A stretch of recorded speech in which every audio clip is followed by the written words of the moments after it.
Кирилл сегодня спешил домой. Он то и дело поглядывал на часы в ожидании, когда же, наконец, неторопливый автобус доставит его в родное село. Почти год его не было здесь, он не видел любимых лиц, близких людей и не слышал их голоса. Связь в деревне все еще хромала.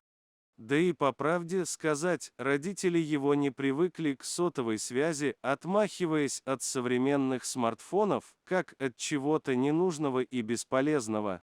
Зайдя в родной двор, он тут же принял в объятия расплакавшуюся мать. «Приехал! Приехал, наконец-то! А я так ждала, я думала, уж вовсе нас с отцом позабыл в своем городе. Ну чего ты, мам, ну чего ты выдумываешь? Я же обещал, что на каникулы приеду». Когда растрогавшаяся женщина немного успокоилась, он спросил: «А где отец? Почему не встречает?» А та только отмахнулась, все еще не сводя глаз с сына, наверное, отмечая про себя, как он изменился, заметно повзрослел и похудел. Да вон, за огородами он могилу Джеку роет. «Как, наш старина Джек помер?» Взволнованным голосом спросил парень. «Да не помер еще. Но наш ветеринар Павел Анатольевич сказал, что усыпить его требуется, мол, надежды нет. И чего мучить собаку?» Кирилл заметно погрустнел. Джека он помнил еще бестолковым, жизнерадостным щенком. И вот теперь могила.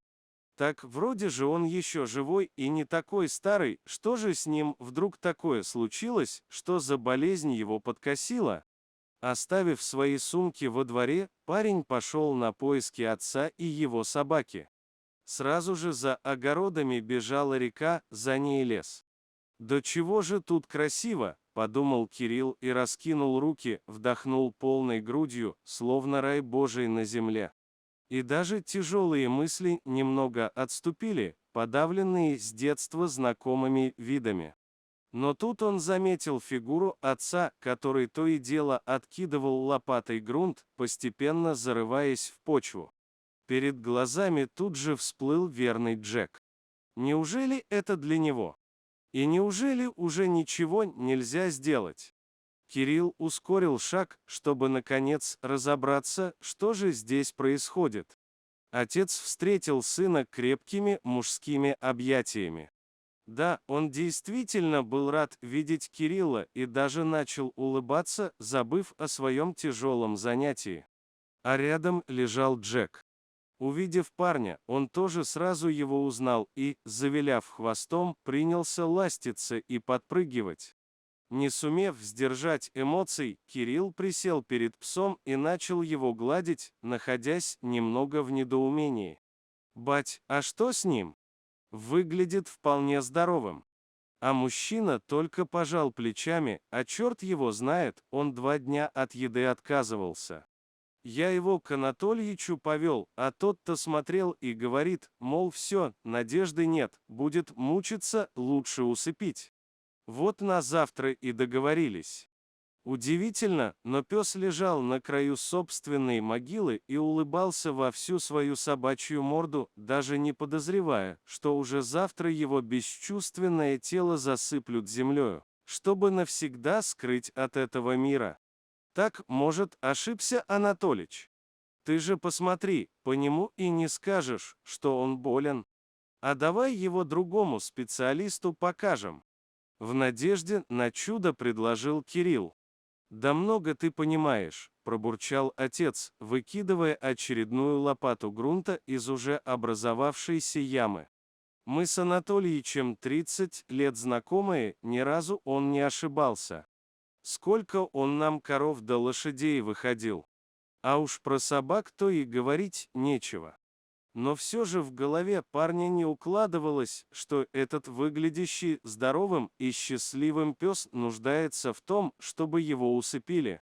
Все когда-то в первый раз случается, неужели рука поднимется? Отец одарил его недобрым взглядом, но промолчал. А через какое-то время выскочил с приготовленной ямы и, отряхивая руки, он будто бы пойдя на компромисс, сказал: «Ладно, завтра поглядим, может, Джек и сам до утра не дотянет». Собака, будто поняв, что речь идет о нем, пристально посмотрела на хозяина и смешно наклонил голову вбок, словно недоумевая, о чем ведет речь этот человек. А Кирилл невольно рассмеялся, наблюдая эту картину.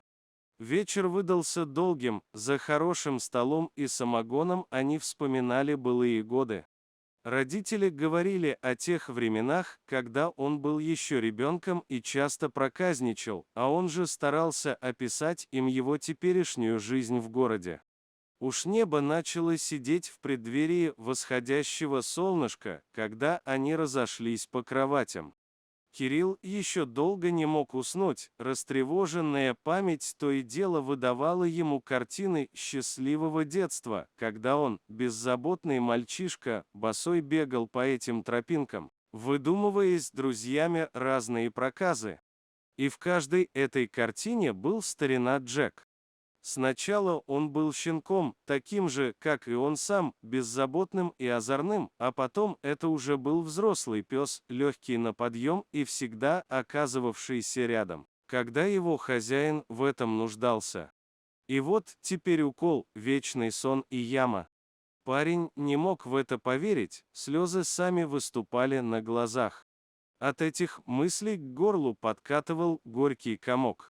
Отвернувшись к стенке, он с головой укрылся одеялом, словно стараясь им отгородиться от тяжелых мыслей. А наутро его разбудил отец: «Вставай, вставай, лежебока, завтракать пора. Так ведь и проспишь». Подтрунивал он над разоспавшимся сыном. «Или у вас в городе все к обеду просыпаются?» Парень, не обращая внимания на подколы отца, сел и сладко потянулся. «А где Джек, бать? Живой ли?» Первым делом спросил он. «Да живой», — пожал тот плечами. «Поел, вроде, хорошо. Я ему повкуснее сегодня наладил в последний раз». На этих словах он махнул рукой и вышел из комнаты. «Тоже переживает», — догадался Кирилл и принялся натягивать штаны, чтобы выйти к завтраку. Джек встретил мужчину, улыбаясь и виляя хвостом. «И ведь не подозревает, куда мы его ведем», — сказал вдруг Кирилл, обращаясь к отцу. «Да перестань», — осек его тот. «И без тебя душно». Анатолич встретил их с улыбкой, обнял Кирилла, отметив, как тот возмужал, но мужчинам было не до любезностей. Ведь они привели на казнь своего друга. Взгляд старого ветеринара наконец коснулся и Джека. Анатолич почему-то сразу же замолчал, лицо его вытянулось и стало задумчивым. «А ну, давай-ка его сюда», — указав на смотровой стол, распорядился он. Кирилл присел и, взяв пса на руки, поставил его перед врачом. Тот начал тщательно его осматривать, не пропуская ни одной детали. То и дело он повторял: «Ничего не понимаю, да быть того не может». Наконец, отец Кирилла не выдержал и рявкнул: «Чего там не понимаешь, Павел Анатольевич?» Врач впился взглядом в лицо приятеля, было видно, что он еще полностью в своих размышлениях. «Кажется, он абсолютно здоров», — наконец произнес он. «Ошибка какая-то, черт меня побери». Пожав плечами, заключил он. «Здоров, здоров». Словно не веря своему счастью, начали повторять отец с сыном, принявшись обниматься и обнимать ничего не понимающего врача. Общая радость передалась ему, и его озабоченное лицо расплылось таки в широкой улыбке. Уже возвращаясь домой, отец наконец не сдерживал эмоций. «Подумать только, а я ведь могилу ему уже выкопал», — потряся головой он, отгоняя эти мысли как дурной сон. «Эх, да ничего, ничего, батя». Крепко обняв старика за плечи, подбодрил его Кирилл. «Главное, что все хорошо закончилось». И только Джек, кажется, так ничего и не понял, продолжал радоваться и улыбаться во всю свою собачью морду.